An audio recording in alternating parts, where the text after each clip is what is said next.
Bugun sizlarga Antaliyadagi tramvaylarni ko'rsatmoqchiman. Birinchi o'rinda tramvayga kirish uchun shunaqa kartani to'ldirib olamiz. Ko'rganinglardek kartamda 43 lira bor ekan, u yetmaydi. 200 lira qo'shdim. 243 bo'lib qoldi. 200 lira oktyabr 2025-yilda $5 tashkil qiladi. Xuddi o'zimizga metroga o'xshab shundoq qo'yib o'tiladi. Faqat Antaliya kart bo'lishi kerak. Bu aynan transportlar uchun. Metro avtobuslar narxi 2025-yil oktyabr oyida 35 lirani tashkil qilar ekan. Bu bizani pulga 11 ming atrofida. Ko'rib turganinglardek, bizanikidan 5-6 barobar narxlar balandroq. Oddiy transportniki.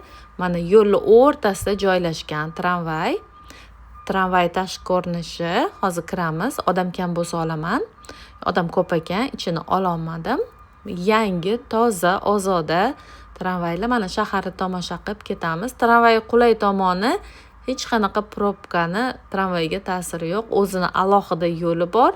Boradigan joylarga tez yetib olasizlar, chunki 6 da va ertalab 9 da rosa probka bo'ladi. Bu esa mana mnogoэтажка domlari. Antaliyada juda baland binolarni uchratishingiz qiyin.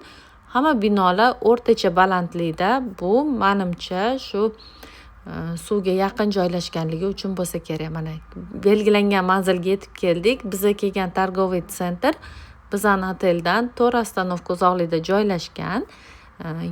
Mana oddiy o'zimizga metroga o'xshab chiqib ketamiz tramvaydan va bizga kelgan торговый sentr yo'l tomonda joylashgan. Unga tayyor shunaqa katta mostdan o'tib olamiz. Yo'l orasida o'tadigan peshxod yo'q va rosa katta shunaqa keng yo'llarda tayyor mostlar qo'yilgan. Uning ikki tomonida eskalatorlar bor. Qiynalmay o'tib olish mumkin. Biz Erasta торговый sentriga keldik. Ichini olish esimdan chiqib